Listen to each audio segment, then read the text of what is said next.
सदी के महानायक कहलाए जाने वाले अमिताभ यूं तो एक बड़े सुपरस्टार बन चुके हैं और उन्होंने अपने शानदार फिल्मी सफर के दौरान कई सारे किरदार बड़े पर्दे पर बखूबी निभाए हैं और उन किरदारों को लोगों ने बहुत ज़्यादा पसंद भी किया है।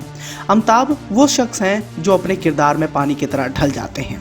यूँ तो अमिताभ बच्चन ने एक बढ़िया एक्टर के रूप में सभी लोगों के बीच में लोकप्रियता तो बटोरी है, लेकिन अमिताभ बच्चन का एक सपना था जो आज तक धरा का धरा रह गया। जैसे कि आप सभी जानते हैं कि 90 के दौर में अमिताभ बच्चन ने अपने खुद का प्रोडक्शन खोला था, यानी ABCL Amitabh Bachchan corporation limited नाम से। अमिताभ बच्चन ने उस दौर में कई सारी फिल्में प्रोड्यूस की, सब कुछ ठीक ठाक चल रहा था, लेकिन ABCL बर्बाद हो गया। इस बर्बादी के कारण अमिताभ बच्चन को एक गहरा सदमा भी लगा था। यह अमिताभ बच्चन का एक बड़ा ख्वाब था। वो एक सफल निर्माता बनना चाहते थे और अपनी कंपनी ABCL को ऊंचे मुकाम पर पहुंचाना चाहते थे। अमिताभ एक बढ़िया एक्टर तो बन गए थे, लेकिन फिल्म मेकिंग की दुनिया में भी वो अपना कदम रखना चाहते थे, लेकिन यहाँ उन्हें असफलता हासिल हुई। अब अमिताभ बच्चन निर्माता के रूप में ज्यादा दिन तक तो नहीं टिक पाए, लेकिन उनका एक और बड़ा सपना था और वो सपना भी धरा का धरा रह गया। अमिताभ बच्चन ने एक तरफ जहां फिल्म मेकिंग में अपना हाथ आजमाया और इसमें उन्हें बुरी तरीके से मुंह की खानी पड़ी, वहीं दूसरी ओर वो एक सफल निर्देशक बनना चाहते थे, लेकिन उनका ये सपना उस समय के एक बड़े कलाकार की वजह से पूरा ना हो सका। फिल्म इंडस्ट्री में यूँ तो अमिताभ बच्चन की बहुत सारे निर्माता, निर्देशक व कलाकारों से बनती है। उन्हीं में से एक है प्रकाश मेहरा।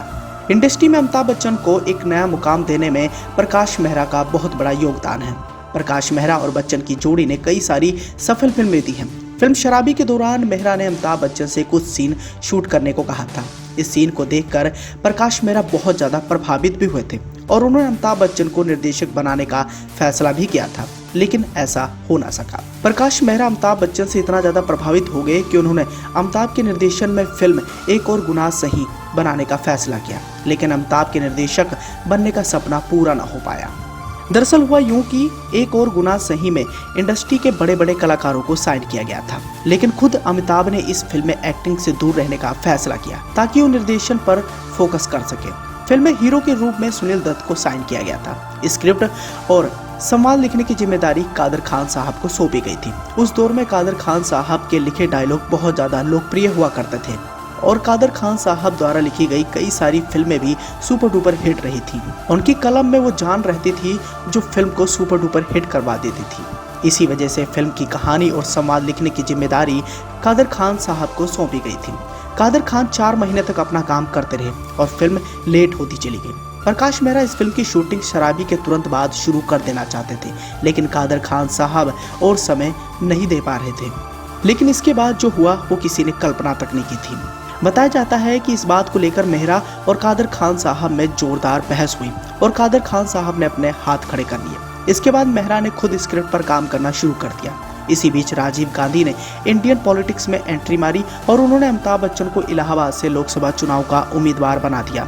अमिताभ बच्चन फिल्मों को छोड़ राजनीति में चले गए। इस तरह कादर खान की वजह से अमिताभ बच्चन निर्देशक बनते बनते रह गए। लेकिन यहाँ हम आपको इस बात की जानकारी देना चाहेंगे कि राजनीति में कदम रखने के बाद अमिताभ बच्चन को भी एहसास हो गया था कि ये फील्ड मेरे लिए नहीं है और उन्होंने दोबारा बॉलीवुड फिल्म इंडस्ट्री में अपना कमबैक किया। हालांकि कुछ उन्हें दिक्कतें तो आईं, लेकिन बाद में उन्होंने सब कुछ मैनेज कर लिया। अमिताभ बच्चन वो शख्स हैं जिन्होंने अपनी ज़िंदगी में बहुत ज़्यादा दुख तकलीफ़ें झेली हैं और इन सब के बावजूद अमिताभ बच्चन का नाम आज फिल्म इंडस्ट्री में सबसे बड़े सुपरस्टारों के तौर पर लिया जाता है। वहीं दूसरी ओर कादर खान साहब के साथ अगर उनकी बॉन्डिंग की बात करें तो अमिताभ और कादर खान साहब की जोड़ी बड़े पर्दे पर सुपर डुपर हिट मानी जाती रही है।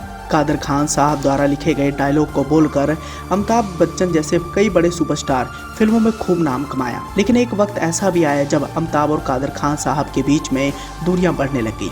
यहाँ हम आपको इस बात की जानकारी देना चाहेंगे कि कादर खान साहब को ये पता था कि बच्चन परिवार की नज़दीकियाँ गांधी परिवार के साथ बहुत ज़्यादा हैं और राजीव गांधी ने जब अमिताभ बच्चन को इलाहाबाद से लोकसभा चुनाव का उम्मीदवार बनाया था तब इस पर अपनी आपत्ति कादर खान साहब ने जताई थी। वो नहीं चाहते थे कि अमिताभ बच्चन राजनीति में जाएं। कादर खान साहब को ये पता था कि राजनीति एक दलदल है जिस दलदल में अमिताभ बच्चन डूब जाएंगे।